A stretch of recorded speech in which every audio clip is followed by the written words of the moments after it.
Please stop implementing passive, isolated solutions. We know they are not working. We know it's just more frustration for us as leaders and for our organization to just see it as another force-feeding DEI solution.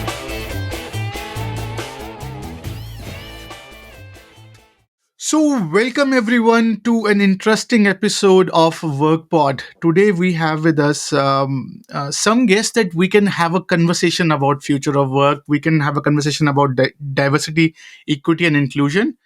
And today, it'll be my honor to invite Nassim Abdi to the show. Nassim, welcome to the podcast. Thank you so much, Vishal. It's a pleasure to be here, and I'm excited about our conversation. So, before we kick up, why don't you walk us through your journey? I think I was reading about your background. I said it's best described if done by you. So please walk us through your journey. What has been your journey through life, and what brought you to this wonderful, fascinating world of DEI? Yeah, absolutely, Vishal. So, again, my name, Nassim Abdi, pronounced she, her, and I am the CEO and co-founder of StoryBolt, which is, we're working in this wonderful world of diversity, equity, inclusion to become the DNA of the organizations. But as you said, I haven't started from there. I was in a totally different world. I was in academia. I was a teacher teaching in a university classroom when I had my aha moment, and I was teaching about humanities topics. And then one day I got a topic that was very close to my heart, and it was about impact of war on people.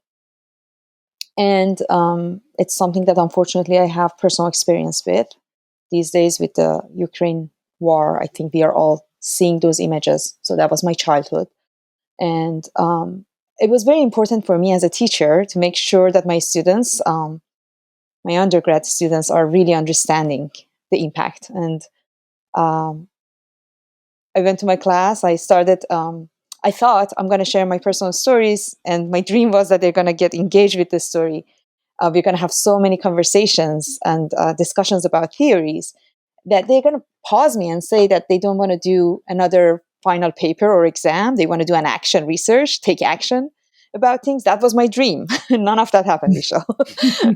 We went to that session and I started sharing, and they were busy with their devices. I didn't even get proper eye contact. They were texting or whatever, probably overwhelmed with my stories or couldn't relate to my stories. It was a very painful day, I would say. And long story short, that was a day that pushed me hard to think about, if I can't teach about the most important topic of my life, what else can I teach about? Maybe I'm not a good teacher. Hmm. So let's find out what are the other ways to engage this generation who are really busy with so many different devices and activities, and how can I get their attention? And it reminded me of one experience that I had in my life that I never thought going to be helpful in this way. I happened to be the leading actress of a film that was featured on Netflix, got theatrical release in the US and Europe. Not because of me, all of that because of a brilliant director. But the year that I came to US as an immigrant student, as a graduate student, was the year after the film got released on Netflix. So I got a lot of Q&A sessions with that film, which the best part of it was the relationships that I built with people and the level of engagement that I experienced in those sessions. I made my best friends through those Q&A. So I decided to use that experience, and I thought if I can find the right documentary film and a story for them to watch and then have a conversation with the storyteller, that maybe changed something for them. And I was lucky I found the right filmmaker from Brooklyn, um, New York. Perfect documentary. They watched it.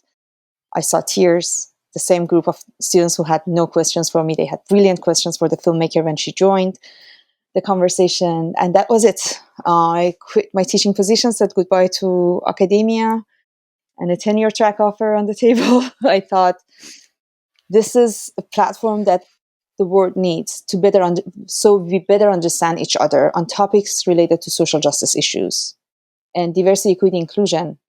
or social justice issues that we need to better understand. And yeah, that's how we started. And we have more than 4,000 short documentaries from 112 countries around the world. An amazing team who is making it easy and accessible and scalable to have these stories available to everyone, companies and corporations now.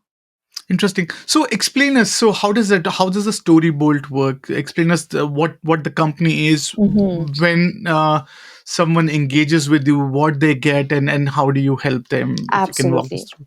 So we change companies' cultures one story at a time, exactly with the same model that I explained to you. We are a human skills development platform that uses the power of stories and storytelling to build competencies that are needed for inclusive culture. And we are changing the way that these competencies are being taught right now. Uh, right now, so many of these trainings happen through passive models of human skill development. So we are bringing a more active model of engagement that is empathy driven. And that's why it goes into the DNA of the organizations by bringing these stories and these learnings to different part of the organization, from individual to small teams to the whole organization, business units to larger sections, and having these conversations internally together and getting competencies to be more inclusive, leaders, workforce, in all levels. Interesting. So if I'm an organization Mm-hmm. and I want to do the DEI right? Mm-hmm. So how does your organization help me? If you can walk me through, like, Yeah, how will I engage with you? What will I get and all that? absolutely. So depending on what are the topics that you're focusing on or what are the stages. So we are working with employee um, life cycle, like new hires, first time managers, depending on which stage you need help, or if there are small teams or there are issues of trust that you're trying to mitigate and bring a more trusting community at your organization. We will You'll get on our platform and we will get the requests from you based on the topics that you think you need. Let's say if it's bias awareness. So we believe in four, like in what we call ABC of empathy for our human skill development, which is active listening, bias awareness, and other empathy-driven skills. Open conversations, which is the main um, level for any kind of uh, bias awareness, and allyship. So in that order, it's like exactly the skills that we have, and we have some other under each of these. So it goes into details based on what you tell us that you need. We do a discovery of what exactly needs to be focused on, and then you get access to a subscription of sessions, live sessions, that your employees can watch a real story about those issues and get engaged in conversations and have dialogues around those issues with the help of a thought leader in that field. And the storyteller sometimes can also join live, depending on which level you're selecting, to have those conversations with you and to get into some learning, objective learning from those conversations that are applicable to everyday work. So that's also, you need to build it in a long term. It's not a one off thing. Mhm. So these sessions happen depending on the needs of the organization every month, every other month, every week. And they just open up the conversations and help people to have the right language in an active learning model to really get engaged in the conversation and not just be part of um, another mandatory training with a talking head. So I'm curious to learn why behind the purpose of StoryBolt when it comes to helping businesses understand their DEI. Mm-hmm. Right. So what made you take that? Okay, because it's fascinating. Like, by the way, so it's a fascinating idea, and obviously uh, we'll talk a bit later on how we both are seeing the organizations addressing their DEI Mhm. challenges, but love to know the thought behind the whys of that. What brought you to this idea of actually having them focus on a real empathetic story Yeah. on many of these core aspects? Because Mhm. it's a fascinating idea. Just Thank you. curious. Thank you. That's a great question, actually. Well, I guess we all observed over the last 2 years the great resignation and how the lack of belonging and all the issues that started, they existed, they started came coming out of the conversations on um, social justice issues in 2020 and like murder of George Floyd and the pandemic and lack of access of so many people to resources brought up to the surface of the organization, and organizations started like really struggling with keeping their high quality talent, and they started spending so much money actually on building the conversations or building the real culture of inclusivity, and many of them started getting backlashes and um, actually failed in creating that environment for their employees. What we started observing was how lack of authentic relationship with employees and really understanding where they are coming from and using passive models of training and superficial, to be honest, sometimes models of like checking the box creates those backlashes on both sides of the organization. Those who many believe are privileged or those who underprivileged, both didn't like this approach and stopped participating in that because to so many people these approaches were even offensive. Like, how can we talk about equity and diversity and inclusion without really creating that culture? Like, there's a beautiful, famous thing that I read on Harvard Business Review that diversity is like inviting people to a party, and inclusion is inviting them to dance. If you don't invite them to dance, they're gonna leave. And for them to be able to dance, they need to decide about the music. They need to be part of the conversation about what type of dance we are gonna have, what like how we are going to design this party, right? If we don't have all those Hmm. conversations, it's not going to be real. It's not going to be an authentic real ask for join us in this party. And many places, many times that what happened. And what we started observing with what we had, the platform that we had, was that how much having real understanding through real stories of people and Hmm. walking in other people's shoes can Hmm. help for us as human to human to better understand each other, like have real conversations. So we had clients from financial institutions who came to us and they had conversations around like bias awareness, and they told us after the session they had listening sessions together with like a group of 100 employees with the VP in the room. And they all started talking very authentically and very openly. They cried together. They laughed together about the biases that they had.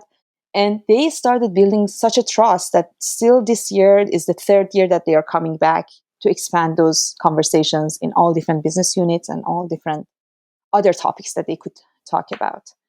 So I guess having that empathy line as the main and base of understanding each other through real stories is such a powerful thing, and there is a science behind it that our brain sort of help us better understand each other and take action for each other when we hear stories, which I can go into details.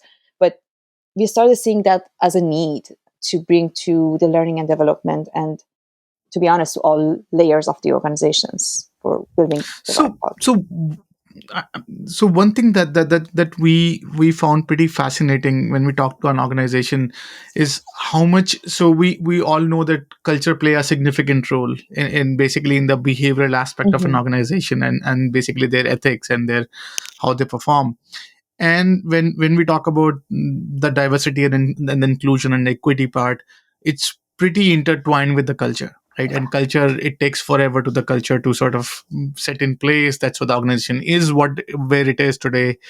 So I'm curious, when you indulge with organizations and help them uh, basically have a better DEI, like explain us some of your challenges or some of your opportunities that you have seen with your indulgence when it comes to the cultural diaspora. Because I think um, numerous time when we talk to organization about, I think there's a passing the buck going on when it comes to DEI. So many might have said, okay, they don't give me time. Those guys says, hey, they seek too much time, and then we have personal biases also in place. So Mhm. I'm curious, what has been your observation in working with Mhm. organizations in this? So what we found is very interesting to have the leadership engage in the conversation. The leadership the leadership of the organization needs to understand these things. It's very important to have the leadership engage. But also sometimes you need to start bottom up to get to leadership to listen Mm, to you. So we started going both ways for both building competencies for more inclusive leaders and also creating opportunities for the workforce as a whole to get engaged in these conversations so they can have those talking points when they're talking with leaders. So they can talk about the issues and challenges of equity in the workplace. They can talk about what is needed, what is missing. And when you have those kind of conversations, um, that's like, it's so engaging that time is not something that they're looking at anymore. At first, there are some um, sort of resistance about, like, are they going to be long? Are they going to be how long are these conversations? What's needed? How much of my time going to go on that? But then when they experience it once and they start seeing the result as what comes to the conversations afterward, and they see how it's like, what is the return on investment, and how they can really see the result of this on innovation, on building more allyship, and not losing high quality talent. That's sort of change it for them. If I understand, I'm sorry, if I understand your question correctly, and you meant that kind of resistance from organizations. That's what we've observed many times when we started with organization. And by the way, our model is like under 90 minutes per session, which is nothing compared to many like mm, other like workshops or consulting firms solutions that are longer. But because it's a dense 90 minutes, like the mm. documentaries are under 30 minutes and the stories are short, but they are the result of many years of work uh, coming into 30 minutes, and they give you a 360 view of the issue sort of, and the conversation after that digs into more. um, Usually it just they the complaint after is like, we didn't have enough time, we want more. Right. Interesting. So, if we sort of dig deeper into the mindset of an organization, okay. Mhm. So basically, statistically, we all know that DEI contribute to the bottom line, right? So we all know these are known facts. We don't have to Mhm. recite that. But when it comes to the culture, when it comes to sort of their understanding of how to do it correctly. So let me tell you a real story. Yeah. So basically, we run an AI based platform. So our job is to connect people and empower workers to talk to each other. Hmm. Okay. So when we started, we were so one of the problem with AI is its tendency to be biased, right? Its Right. tendency to find Absolutely. success and then obviously incentivize on the success, and that points to a bias. So we worked with some of the HR people or recruiters and whatnot, and we worked on um, basically their ability to select candidate, and we're monitoring their patterns. Okay, so Hmm. we're monitoring their patterns. They select the candidate, and time again we are asked that the company is diverse. We were asked that the employees who are picking or interviewing people, they have a training on diversity and inclusion and whatnot.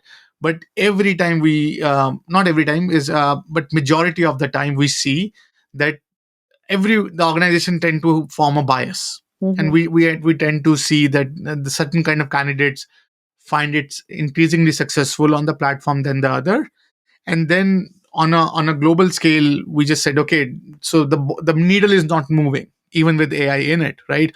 So one of the solution that we end up doing on our end was to randomly add 20% people from the random bucket, so Mm-hmm. you have no influence. We said, okay, no matter what you say, and it gets it. And we started hearing some of the complaints on, okay, why or this or some people are whatever. So now with that mindset, right, so basically it requires a pretty interesting a deeper dialogue and a Mm-hmm. broader conversation as an organizer. And I think you pointed to a very interesting point, that leadership buy-in. But I think I loved on the next line you talked about that it has to be bottom up as well, right? So that itself means it requires the kind of attention it requires. It's pretty hefty, right? Absolutely. So that is why you when you talk to organization, and when we talk to organization, we see the pushback we see from our end, the struggles of, okay, moving a needle in my own team is harder. Now we're talking about an organization, right? Mm-hmm. So from your vantage point, what are some of the successful like how if I'm a leader watching this, or if I'm a curious influencer Mm-hmm. watching this, what do you suggest I should do to to move the needle culturally in an Mm-hmm. organization for Mm-hmm. Mm-hmm. this? Well, that's a great question. And that's a $1 million question, I guess, because we are all Mm, struggling with what is happening right now. But what we've started seeing is this is not going to be a short term thing that we can make it happen in a short amount of time. As you said, even the AI data is biased already, and like it's already there. Like we can't really avoid that. And there are so many stories about like how the bot that Microsoft created put on Twitter, and in a few hours they had to shut it down because it became one of the most racist people with the mhm. data that it had. Um, which was funny, but at the same time, so scary to see that. Scary. Yeah, it was very scary. So knowing that, that should tell us that when we are started, when we start thinking about diversity, equity, inclusion, we should start thinking about every single corner of the organization. Every inclusion is the responsibility of everyone. Is not the responsibility of one office called the or one person called chief diversity officer.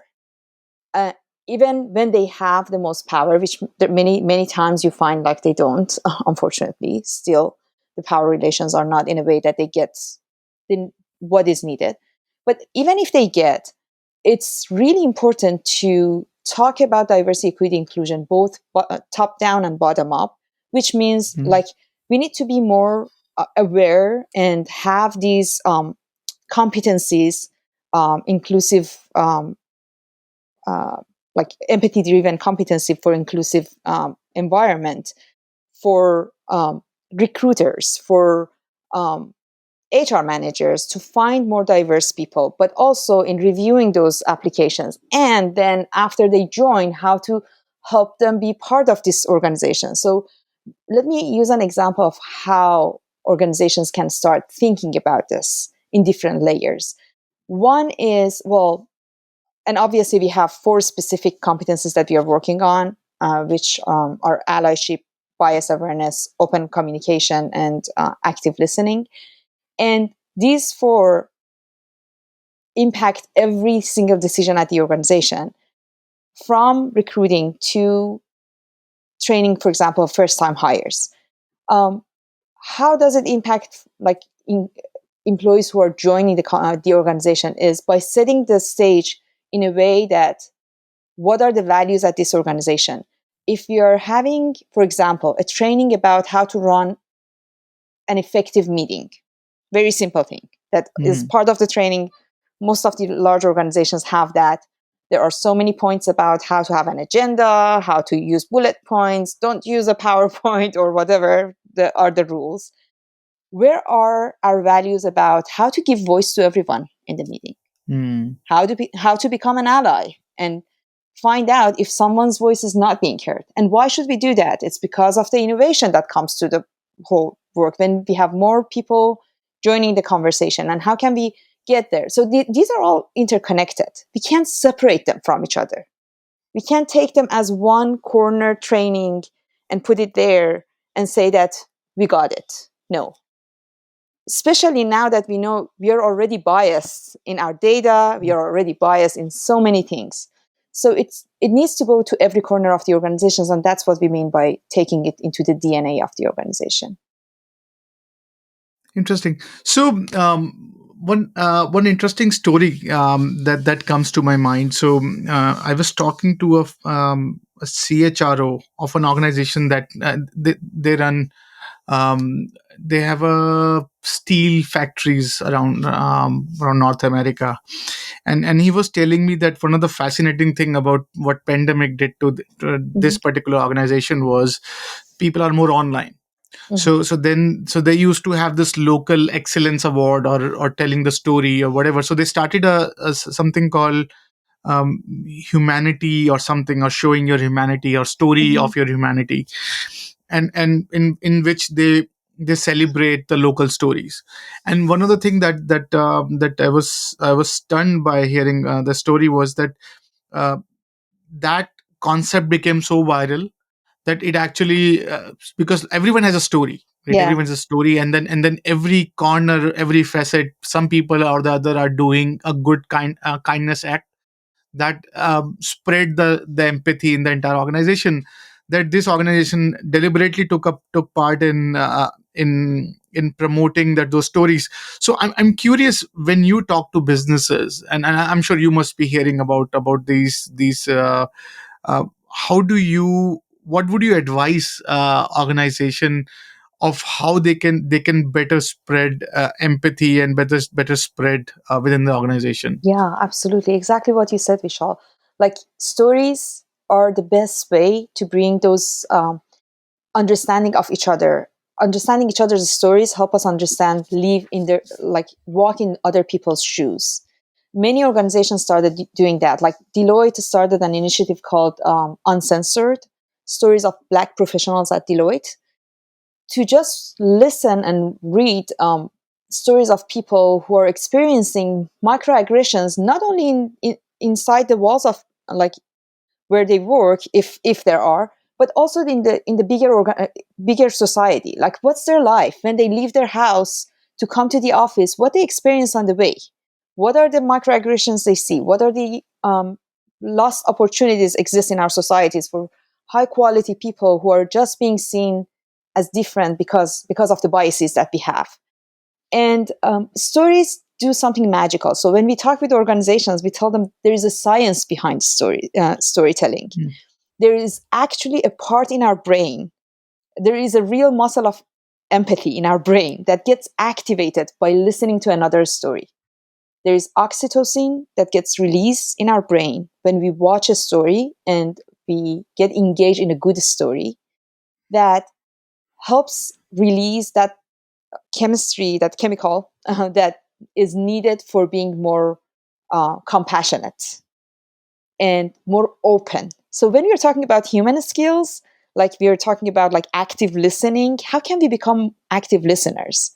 We need to be more compassionate to become active listeners, right? How can we become aware of our biases?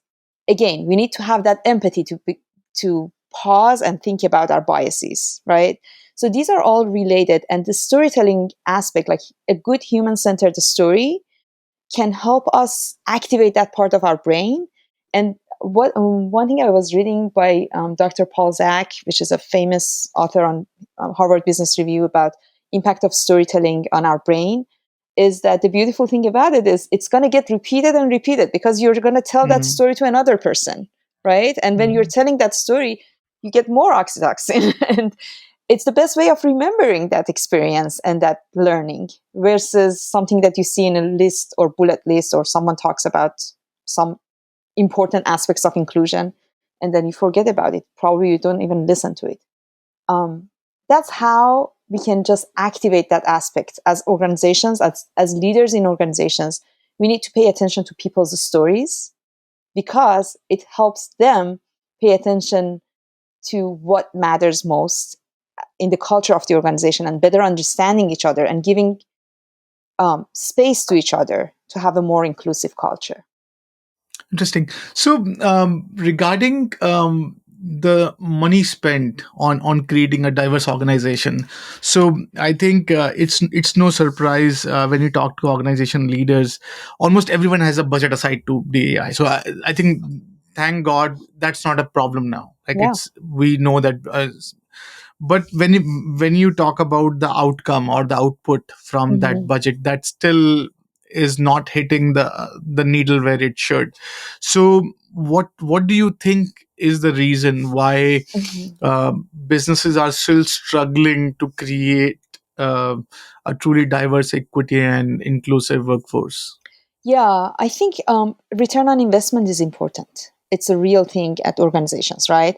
We spend this money and we're expecting that it moves the needle and we can see the result. And what is the result in terms of having a more inclusive culture? The result goes to being more innovative, like innovation at the organization, and not losing high quality talent, so better retention rates. All of these are the results. So if we are not seeing these, that means that we are going after passive solutions. And passive solutions are not the answer. Passive trainings are not the answer. They just activate biases, unfortunately. And they don't help people empathize with the situation or better understand each other. So what we experienced and with our research, we found that with watching or listening other people's stories, and that's based on the data of 1,500 participant and research that we've done pre and post, the level of engagement with such conversations is 60% higher. So the average of market is 30%, and we get to around 90% of engagement on these conversations. What that tells us is there are real conversations are happening. That's why people are more engaged. And that's why it's going to carry on and it's going to create that return on investment because you see actions at these engagements that happens right away. For example, one example is we've observed reverse mentorship happening in our live sessions.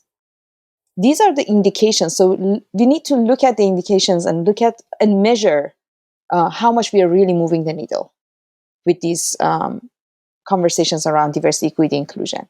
We don't want to just check a box. That's obviously waste of money, right? And it's gonna not gonna create any value for anyone. So I'm curious to learn what is a successful metric to figure out if you are actually your DEI program is going right. So if I'm investing few dollars, I think you rightly you pointed out that the return on investment is the key. Mm-hmm. So what should my metric be when it Yeah, comes to yeah, the outcome of my DEI program? absolutely. So there are very different metrics and really great ways to really look at that. And the best ones that we found right now are the level of innovation. So the business case for what is happening when you have that inclusive culture. One of the most important things that study after study proved is you have a more innovative organization when you have more inclusive organization. So this correlation is really important. Um, and measuring that could be something that definitely can like inform your decision about whether or not you're on right direction or not. Um, Another thing is retention rates. Like people leave if they don't feel that belonging to that culture or organization. It's very obvious. Like if you're having people leave, people don't leave because of necessarily lower salary or the package that they get. People leave when they don't feel they belong. When you don't have that culture that helps them be open and have that psychological safety to share and give feedback, it's very natural result that they don't feel that they can change anything or they can be part of, they can't dance in this party. So why should they stay? They're going to leave. So there are really objective ways that we can measure how much we are changing. And it's I know I hear a lot about like survey fatigue and how it's creating pain and challenge for HR leaders. And I guess if we pay attention to right metrics and measure the right metrics and be open and understand that feedback is gift, we can get the right metrics and find out how much we are moving the needle.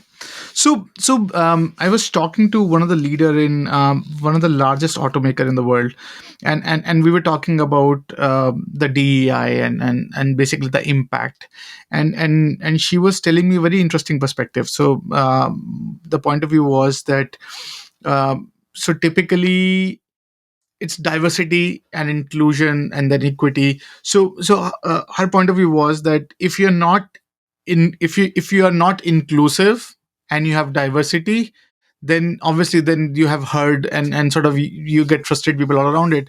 And she was telling me very very interesting thought experiment. She said, "Shall every organization of my size has something called ERG. So we have Asian Americans, we Mm-hmm. have African Americans, we have all these clubs, but in a way that they become the part of the problem in many aspect, right? So Because they one of the area isolated. where you want them to be inclusive, but now they are diverse, and it checks marks. So as an organization we invest a lot in these groups. That means now we are keeping them a vibrant group. And she said that half part of my brain says, okay, that's where the inclusivity go out of the window because I'm investing in that. So um, when you talk to businesses from your vantage point, what do you think is the resolve when it comes to Mm-hmm. having a right, like what does a right organization with truly exceptional DEI looks like? Yeah, that her point is right on. Actually, having diversity without inclusion is recipe for disaster. It is Mm, recipe for disaster because it's exactly bringing all different approaches without helping them understand each other and without mm, us understanding them, so we can provide what is needed for different needs. So one of the things that actually our solution, we do have a specific solution for ERG groups, employee resource groups or business resource groups. And our solution is exactly involving the rest of the organization because as an ERG, when, for example, a gender or women ERG group, those who are inside that organization, that group, already know about the challenges. It's right. nothing new to them, right?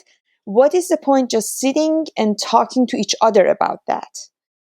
There are some, like, yes, strategies or things that they identify as point of conversation that they need to go, but we need to invite everyone to those conversations, not just us. So that's why our solution for ERGs is providing them with opportunities for have these sessions as large sessions, like 1,000 employee sessions, for the whole organization to participate and for leaders to participate, to sort of echo their voice and hear their Mm, concerns and get engaged in a conversation, breakout rooms to have conversations around what are these topics that we are talking about. And those ERG groups needs to be also inclusive, but that comes from the perspective from leaders that having isolating groups is not going to help with anything. And beautiful solutions come out of these conversations afterwards. When we have everyone around these topics and when they start really empathizing with each other and understand each other's challenges. We had Paylocity, one of our clients, they had families and family members of employees also join the sessions. Because some of the sessions are like, it was a session for Pride Month, and they wanted to bring conversations around the Pride Month, and it was a beautiful story. And they asked, can we invite our employees' family to also join?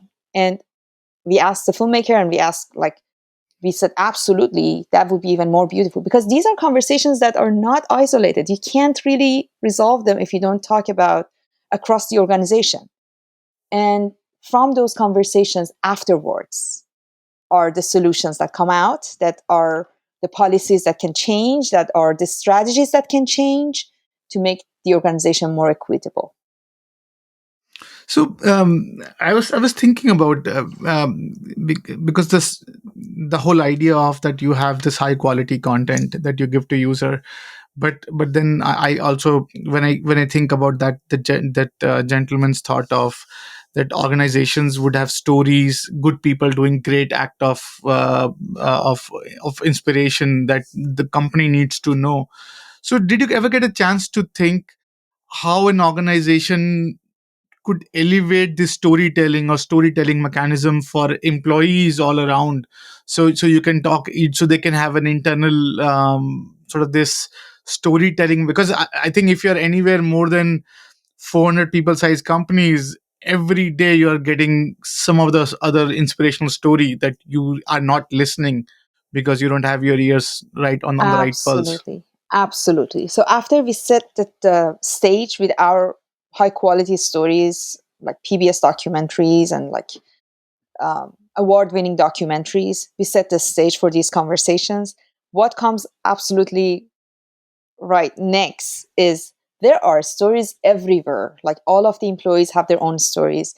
And what we offer to organizations is we have this community of award winning filmmakers who can help you make these stories. So, what we are doing with several of our clients right now is, as the continuation of what they sign up for the subscription, is now they are hiring those filmmakers to make up docs, like 3 to 5 minute short documentaries of the stories of employees that they can share on those same topics. So that filmmaker is already expert on mental health, for example, mental health issues, and they spend like many years on working on this topic. They're the experts on making the story happen and uh, recorded and edited and everything.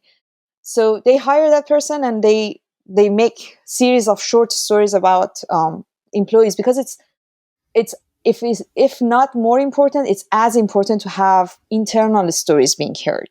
Like, it's great to use the external story as a prompt to start the conversation, but then the next level is active listening. Are we listening to our own stories, and are we paying attention that next cubic to me probably suffers from the same thing that we're talking about? How can I be an ally? How can I support them? And that's exactly part of the process. That's why it goes So to all layers. no, that's fascinating, and I'm curious that say if I'm not in an organization where they're using you, Mhm. and I'm suffering through either my personal challenge or a mental issue or some psychological issues or something is going, like, do you have an outlet for me? Because I think it looks like you have your finger on the pulse when it comes to many of the working challenges. Because I think one of the struggle that we see a lot on our platform. So we are building this platform um, for blue collar workforce, and for we call it lightly skilled, and we call it so workforce.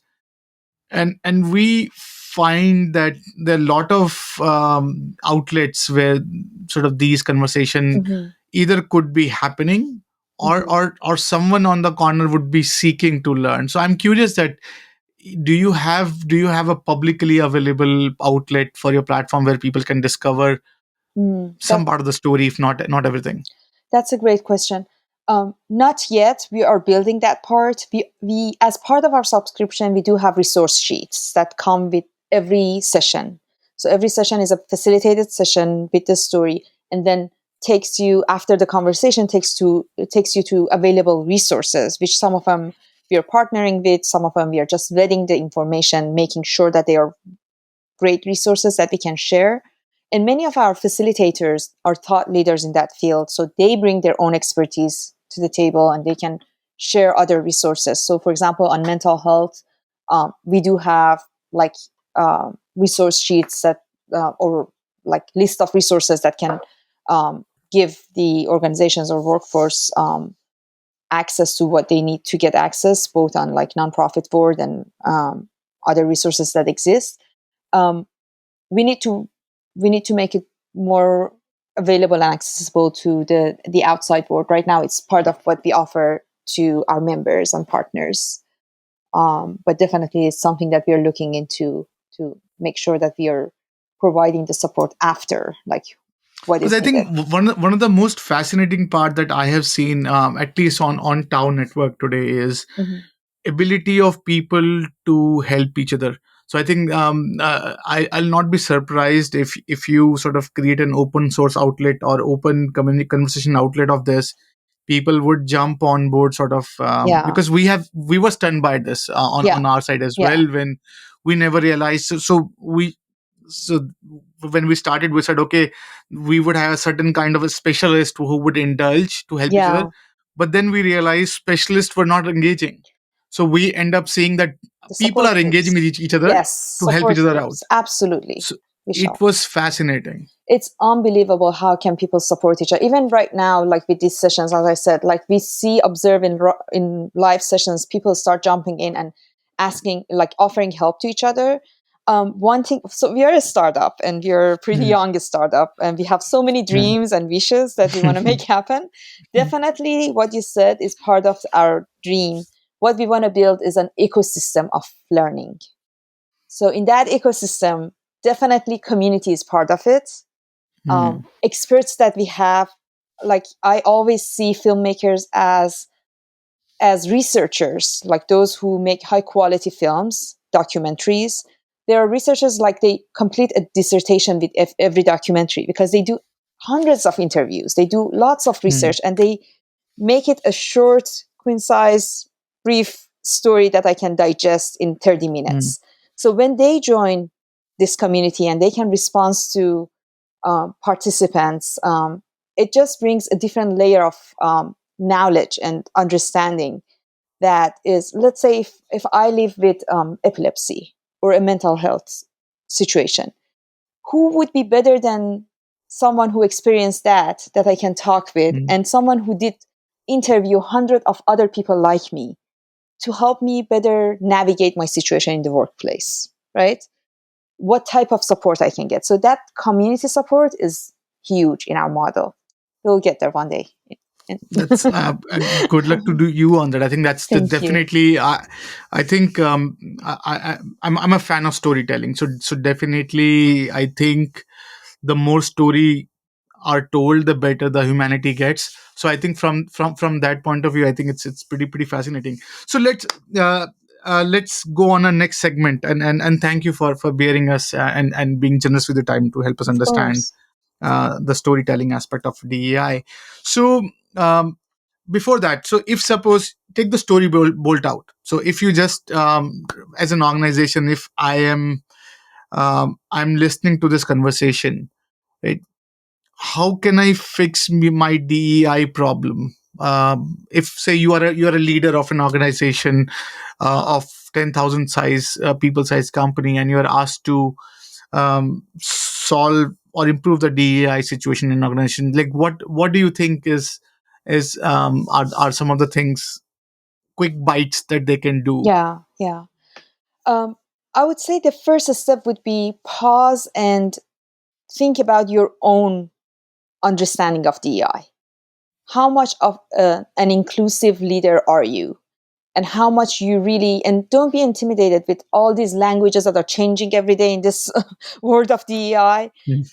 The bottom line is to give people space and understand them as they are, and help them be their best in whatever skills and conditions they have, and just understand them as they are authentically. How much of that leader are you, and how can you improve it?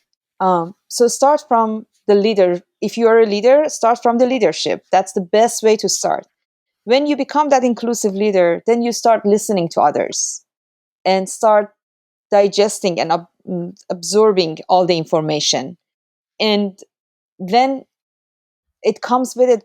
I don't want to say it's going to come automatically. It's going to be a messy process. It's not going to be easy.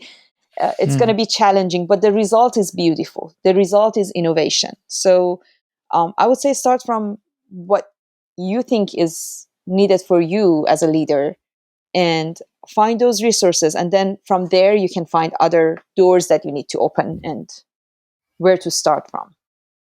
Interesting. Thank you for that. So now let's go to the next segment, and we call it rapid fire. So the idea behind this is to um, help understand your mindset, help understand how do you comprehend. So I share a word, and then you just discuss whatever comes to your mind. Hmm. And if you want to elaborate, you're more than happy to do. Welcome to do that. So should we carry on with Sure, that? sure, sure, sure. Awesome. Exciting. Mhm. So diversity. Having different perspectives around us, different views, many different windows to look the world from. Inclusion. Letting those views to play, to dance together, and providing that stage that needs to, that gives the opportunity to dance around with all those different perspectives. Equity. Providing what is needed for all people with different needs to get access to resources. Future of work. Exciting, a little scary, but more inclusive. Culture. The ecosystem that we breathe in, everything that we're interacting with, from the sign on the bathroom to the rules of our meetings. Leadership.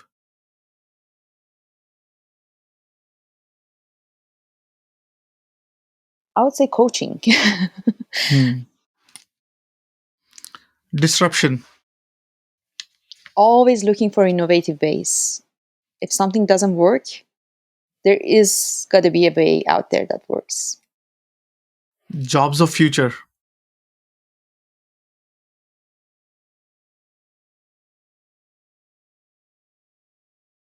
More technology driven, and for that, we are not ready for it yet.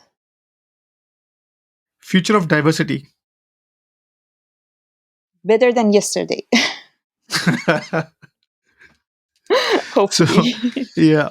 So future of organizations. Very diverse, very different from what it is right now, very hybrid. And yeah, the boundary between work and life completely gone. And DEI leader. Everyone. Oh, interesting. Yeah. I'm curious. I'm curious.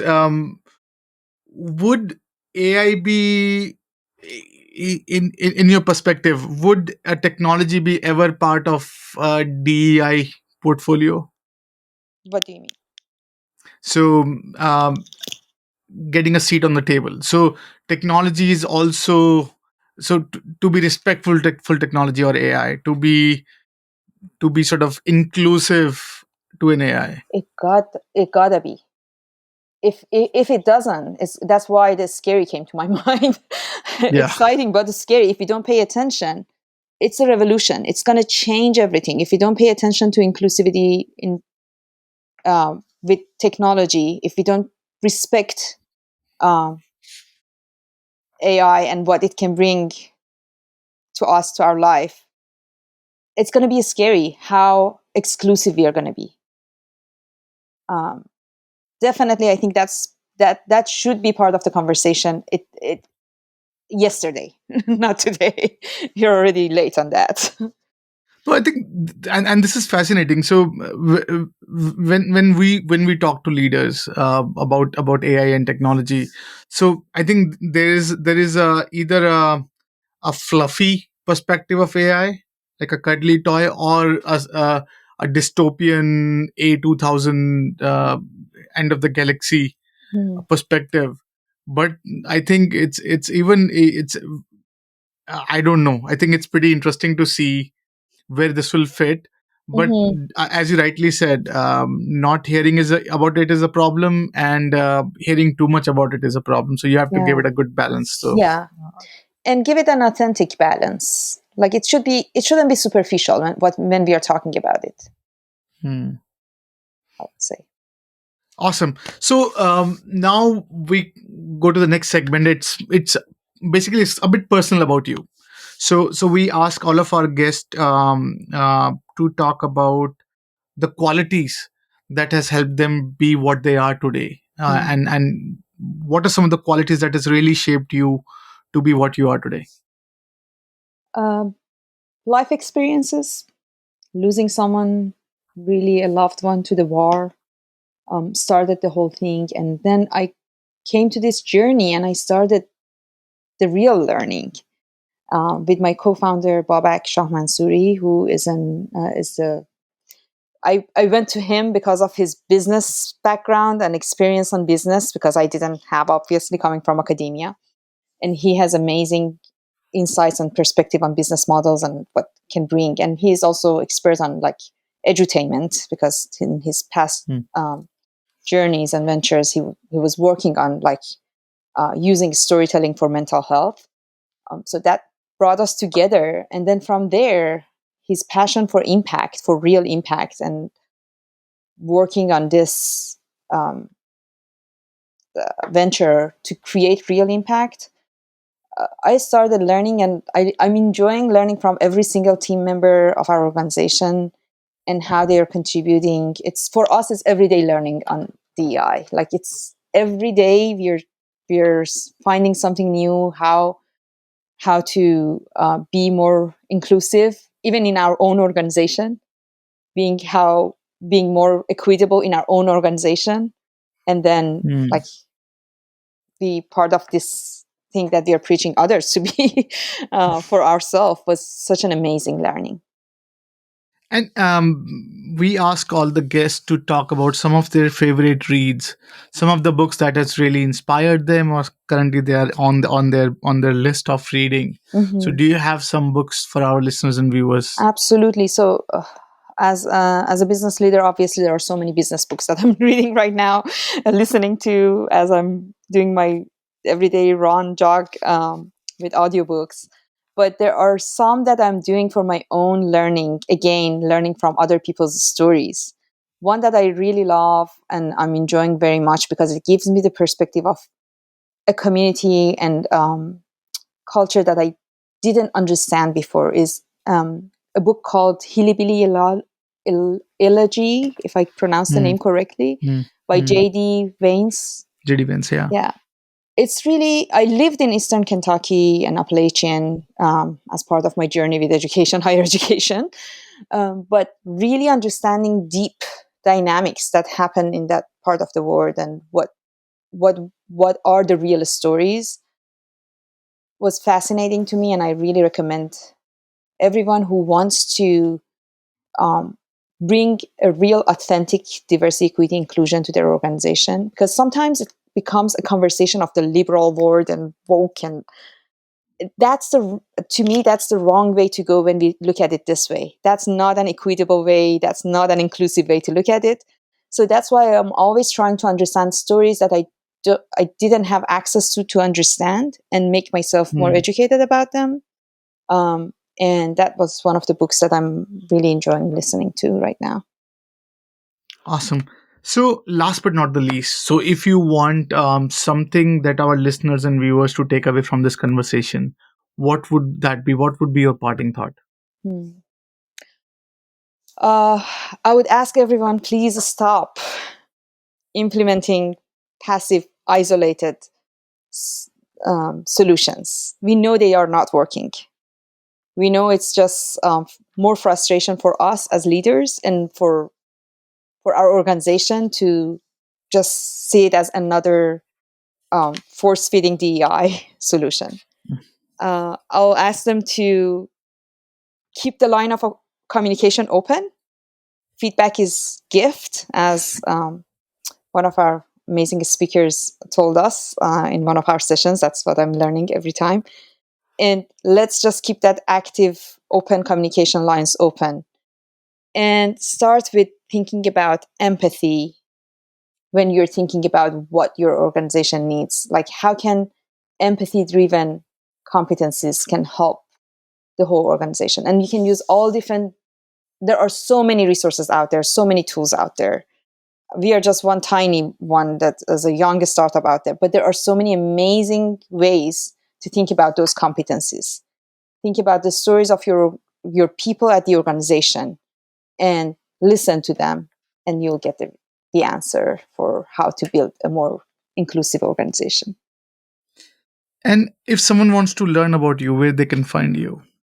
Yeah, I'm pretty active on LinkedIn. So LinkedIn/Nassim Abdi is where they can find me. And I guess that's the best way to find me. I'm very active there. Awesome. So with that, Nasim, thank you so much for being so generous with your time, and Of course. I think I couldn't say it enough how much the world needs stories nowadays. With everything just getting broken, the one thing that is sticking together is the story, and that sort of makes us realize that we all should belong. Is basically listening to write stories. And thank you so much for playing your role in bringing some of the stories to us. I hope and I wish you nothing but success in your journey. And you're always welcome back on the podcast Thank talking you. about your journey. How do you end up?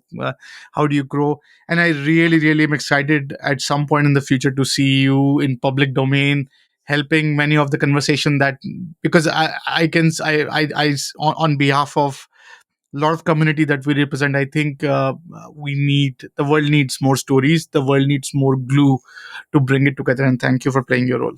Absolutely. Thank you so much, Vishal. I really enjoyed this conversation. It was something that made me think, and the brilliant questions that you asked were something that gave me new perspective. So I thank you very much for that. Thank you.